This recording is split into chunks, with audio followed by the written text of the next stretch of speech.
ഇന്ന് തന്നെ ഡൗൺലോഡ് ചെയ്യൂ. കാണൂ നിങ്ങളുടെ ഫേവറേറ്റ് ഷോസ്. ഞാൻ എന്ത് പാപം ചെയ്തിട്ടാ അച്ഛനെന്നെ ഇങ്ങനെ ആട്ടിപ്പുറത്താക്കുന്ന? അമ്മയും അച്ഛനും തമ്മിൽ പിണങ്ങിയിട്ടുണ്ടെങ്കിൽ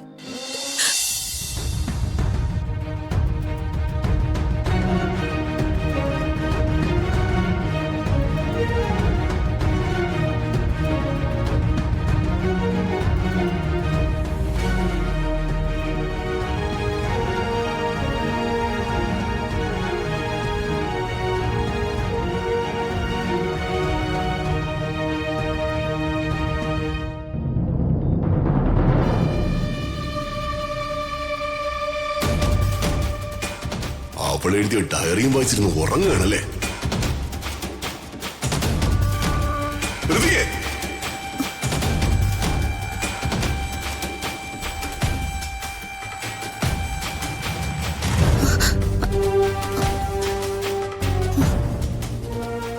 എന്താണ് ഈ കാണിച്ചേ? എന്റെ മുറിയിൽ കയറാൻ ആരാ നിനക്ക് അനുവാദം വന്നേ? എന്റെ ബുക്കുകളും ഡയറികളും എടുത്ത് പരിശോധിക്കാൻ ആര് നിനക്ക് പെർമിഷൻ തന്നതെന്ന് എനിക്ക് അറിയേണ്ടത്.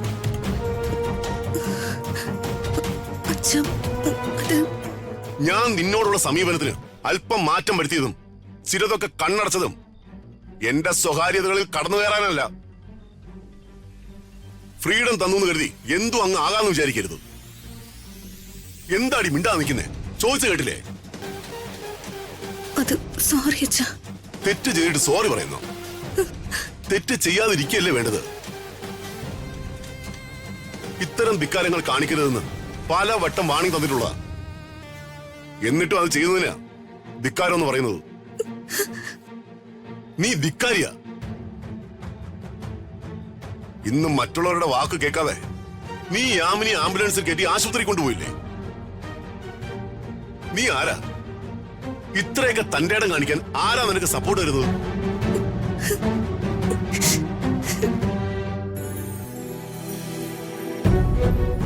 മര്യാദയോട് കാണിച്ചിട്ട് അവളിന്ന് കരയാൻ തുടങ്ങുന്നു. അതാണല്ലോ അവസാന തടവ്. ഞാനൊരു കാര്യം പറഞ്ഞേക്കാം. നാളെ നേരം വെളുക്കുമ്പോ ഇവിടുന്ന് പൊയ്ക്കൊള്ളണം. അഥവാ നീ പോയില്ലെങ്കിൽ ഇത് നിന്റെ പേരിലുള്ള വീടായതുകൊണ്ട് ഞാൻ ഇവിടുന്ന് പോകും. പറഞ്ഞേക്കാം. നിന്റെ വിശദീകരണങ്ങളൊന്നും എനിക്കിനി കേൾക്കണ്ട. എന്റെ വ്യക്തിപരമായ കാര്യങ്ങളിൽ കയറി ഇടപെടാൻ ഞാൻ ആരെയും അനുവദിക്കില്ല.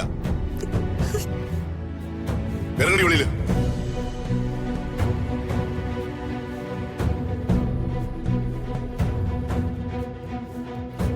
അച്ഛൻ എന്നോട് ഇത്രയ്ക്ക് വെറുപ്പാണോ അച്ഛ?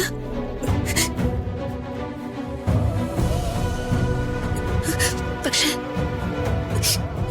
എന്നെ പോലൊരു മകൾ ഉണ്ടാവണമെന്ന് ഏറ്റവും കൂടുതൽ ആഗ്രഹിച്ചത് അച്ഛനല്ലേ? എനിക്ക് ഋതിക എന്ന് പേരിട്ടത് അച്ഛനല്ലേ? ഒരു കാലത്ത് അച്ഛൻ എന്നെ ജീവനെ പോലെ സ്നേഹിച്ചിരുന്നില്ലേ? അച്ഛൻ എന്നെ പണ്ട് പ്രാണനായിരുന്നില്ലേ അച്ഛ? എത്രത്തോളം അച്ഛൻ എന്നെ സ്നേഹിച്ചു, അത്രത്തോളം അച്ഛൻ എന്നെ വെറുക്കാൻ തുടങ്ങി.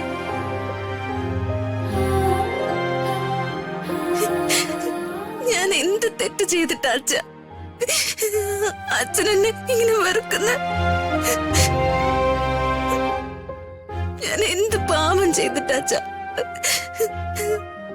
അച്ഛൻ എന്നെ ഇങ്ങനെ ആട്ടിപ്പുറത്താക്കുന്ന? അമ്മയും അച്ഛനും തമ്മിൽ പിണങ്ങിയിട്ടുണ്ടെങ്കിൽ അതിനുത്തരവാദി നിങ്ങൾ തന്നെയല്ലേ, ഞാനല്ലല്ലോ.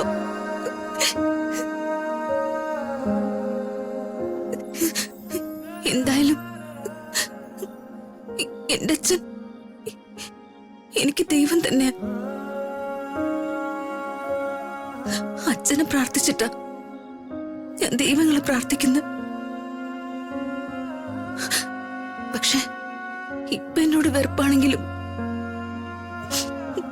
പണ്ടച്ഛൻ എന്നെ സ്നേഹിച്ചിരുന്നല്ലോ. ആ അറിവ് മാത്രം മതി അച്ഛ എനിക്ക് ജീവിതത്തിൽ സന്തോഷിക്കാൻ. അച്ഛൻ അന്ന് തന്ന ആ ഒരു സ്നേഹം മതി. മകളായ എനിക്ക്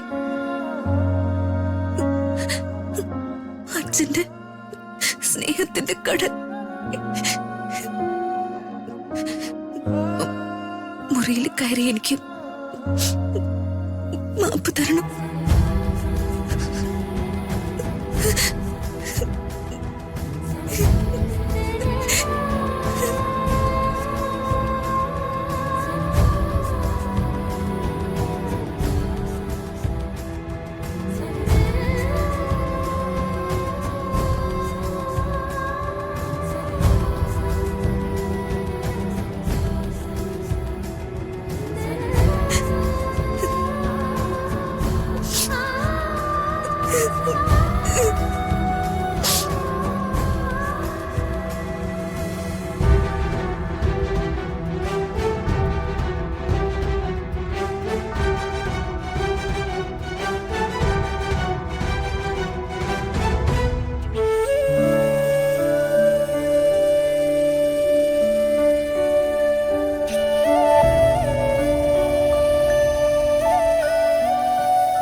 സൂര്യമംഗലം കോവിലകത്തെ കൊച്ചു തമ്പുരാട്ടി പള്ളി ഉറക്കത്തിനായിട്ട് മുറിയിൽ പ്രവേശിക്കുന്നില്ലേ?